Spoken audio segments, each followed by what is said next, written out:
ఎప్పటికప్పుడు తాజా వార్తలను అందిస్తున్న TV1 తెలుగు న్యూస్ కు స్వాగతం. అందరికీ నమస్కారం. నేను మీ వంగవీటి నరేంద్ర. ఒక 3 రోజుల క్రితం జరిగినటువంటి కందుకూరు నియోజకవర్గంలో మన కాపు సోదరుడు తిరుమలశెట్టి లక్ష్మీనాయుడిని అదే గ్రామంలో సంబంధించిన తన ప్రాణ స్నేహితుడని చెప్తున్నారంట. ప్రసాద్ అనే వ్యక్తి కమ్మ సామాజిక వర్గానికి సంబంధించిన అతను కారుతో గుద్ది దారుణంగా చంపేయడం జరిగింది. అట్లానే వాళ్ళ సోదరులిద్దరు కూడా చాలా ఘోరమైన పరిస్థితుల్లో అస్వస్థతకి గురై హాస్పిటల్ అడ్మిట్ అయి ఉన్నారు.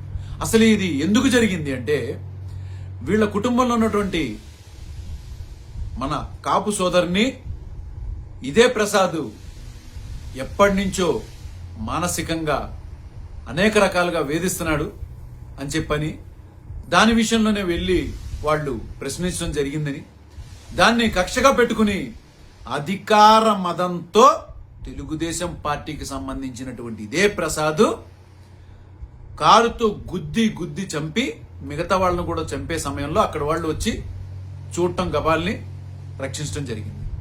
దీన్ని బట్టి మీ అందరికి ఏమర్థం అవుతుంది? దీని మీద పాపం మన కాపు సోదరులు, పెద్ద పెద్ద నాయకులు, టీబీకే జేఏసీ హెడ్లు, south India head, north India head, all India head, ఈ హెడ్లందరూ కూడా స్పందించారు. మరి ఈ హెడ్లందరికీ కూడా నేను అడుగుతున్నానండి, మీకు తెలీదా? తెలుగుదేశం పార్టీ అనేది ఒక స్వార్థపూరితమైన పార్టీ అని మీకు తెలీదా? అతి ముఖ్యంగా కమ్మ సామాజిక వర్గాన్ని వెనకేసుకొస్తుందని చెప్పని మీకు తెలీదా? ఎందుకని తెలీదు? మరి స్వర్గీయ వంగవీటి మోహన్ రంగా గారు మీ అందరికీ గుర్తున్నారా? మర్చిపోయినట్టున్నారు. ఎందుకంటే ఈ మధ్యకాలంలో కొంతమంది కొత్త నాయకులు వచ్చేశారు, రంగా గారిని మరిపించేటువంటి నాయకులు వచ్చేశారని చెప్పని మీరు ఆనందపడుతున్నారు. లేదండి, ఎవరు వచ్చినా వాళ్ళు మాత్రం మారరు. తెలుగుదేశం పార్టీ అనేది పెట్టుకున్నదే కేవలం స్వార్థపూరితమైనటువంటి పార్టీ. అది ఒక సామాజిక వర్గాన్ని పూర్తి స్థాయిలో అంగబలం, అధికార బలం, ధనబలం అన్నీ కూడా వచ్చే విధంగా వాళ్ళు ఎదగాలనేటువంటి ఆలోచనతో పెట్టుకున్నారు. ఈ విషయాన్ని తెలుసుకున్నటువంటి 40 సంవత్సరాల కిందట వంగవీటి మోహన్ రంగా గారే కనిపెట్టి, ఆయన మాటల్లో చెప్తే చాలా మంది వినలేదని ఆయన ప్రాణత్యాగంతో మీ అందరికీ కూడా తెలిసేలా చేశారు. మరి ఇంత తెలిసిన తర్వాత కూడా ఆల్రెడీ 2014లో ఒక చేదనుభవం అయింది కదా మీకు, దాంతో జత కట్టినందుకు. మరి మళ్ళా తిరిగి ఎలా జత కట్టాలనిపించింది మీకు? ఇన్ని రకాలుగా తిట్టించుకున్నారే, ఏమి నమ్మి మీరు మళ్ళా జత కట్టారు? తీసుకొచ్చి అధికారంలో పెట్టారు. వచ్చి ఒక ఆయన ఏదో మాటలు చెప్పాడు, కాదు 2 అన్నారు. నేను వీళ్ళందరికీ కూడా మొత్తుకుంటున్నా, ఎక్కడా కూడా వీళ్ళు మనకు ఉపయోగపడరు. అవకాశం కోసం, అవసరం కోసం కాళ్ళు పట్టుకుంటా తర్వాత మన నెత్తి మీదకి ఎక్కి నాట్యం చేస్తారని చెప్పని చెప్తానున్నా. విన్నారా? ఇవాళ వాళ్ళు డ్యాన్స్ చేస్తున్నారు. నాకు నవ్వాలో మరి నా కాపు సోదరులు, నాయకులు అనేవాళ్ళని చూసి బాధపడాలో అర్థం కావట్లేదు. ఎందుకింత అమాయకత్వం, ఎందుకింత మూర్ఖత్వం మీలో? ఎవడు సరైనోడో తెలియదా మీకు? ఎవరు మీకు ఉపయోగపడతారో తెలియదా? వంగవీటి కుటుంబం అనేది ఒక కుటుంబం కాదది, రాష్ట్రం మొత్తంలో జరిగినటువంటి ఒక పెద్ద సంఘటనది. అది ఒక పెద్ద ఉదాహరణ. కాపు కులంలో అనేవాడు ఎవడు పైకి వచ్చినా కూడా ఎవరిని రానివ్వకుండా ఉండటానికి ఈ ముఖ్యంగా తెలుగుదేశం పార్టీనే. మిగతా వాళ్ళు ఎవరు కూడా ఇంత కక్షపూరితంగా ఉండరండి. తెలుగుదేశం పార్టీ ఒక్కటే ఇంత కక్షపూరితంగా ప్రవర్తిస్తుంది. దాన్ని తెలుసుకుని కూడా మీరందరూ దానికి జత కట్టారంటే చాలా బాధాకరంగా ఉంది.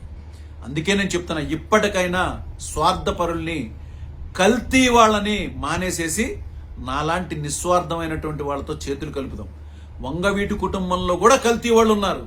ఆ కల్తీ వాళ్ళ వెనకాల ఇప్పటికైనా మానుకుని మనందరం కలిసికట్టుగా ఇప్పటికైనా నడుద్దాం. తప్పనిసరిగా ఎవడైతే ఈ అధికారాన్ని అడ్డు పెట్టుకుని అడ్డమైనటువంటి వేషాలు వేస్తున్నారో వాళ్ళందరికీ బుద్ధి చెప్తాం. నేనైతే రెడీగా ఉన్నా. మీరందరూ రాగలరా? నాతో వచ్చి ఎవడైతే చేశాడో వాడి ఇంటి మీదకి వెళ్దాం. వస్తారా? చూద్దాం. మరి మీరు మిమ్మల్ని రెచ్చగొట్టినటువంటి ఇదే మీ నాయకుడు. మీరు తెలుగుదేశాన్ని గట్టిగా ప్రశ్నిస్తున్నారే, మీరు ప్రశ్నించాల్సిన తెలుగుదేశాన్ని కాదండి. రండి, మనందరం కలిసి వెళ్దాం ముందుకు, మన భవిష్యత్తు బాగుంటుందని చెప్పని తీసుకెళ్ళినటువంటి పవన్ కళ్యాణ్ గారిని మీరు ప్రశ్నించాలి. మీరందరూ నిన్న మాట్లాడినటువంటి కాపు నాయకులు చెప్తున్నారు కదా, మేమందరం గెలిపించామని. ఏం గెలిపించారు? దాని వెనక ఏంటిది? మీకున్న సెక్యూరిటీ ఏంటిది? మీకు మాట ఇచ్చి మిమ్మల్ని తీసుకెళ్ళినటువంటి ఆ వ్యక్తి ఏమయ్యాడు? స్పందిస్తున్నాడా ఎక్కడన్నా? ఇన్ని అఘాయిత్యాలు జరుగుతున్నాయి, ఏమన్నా స్పందించాడా? లేదు. ఇప్పటికైనా కళ్ళు తెరవండి.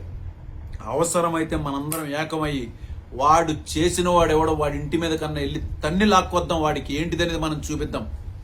చెప్తున్నా సోదరులారా, ఇప్పటికైనా కళ్ళు తెరవండి. నేను ఎంచుకున్న మార్గం, నేను వెళ్తున్న మార్గం చాలా చాలా కరెక్ట్ అయింది. అది నా స్వార్థం కోసం కాదు, మనందరి భవిష్యత్తు కోసం. నాతో కలిసి వస్తారని ఆశిస్తున్నాను. నమస్కారం.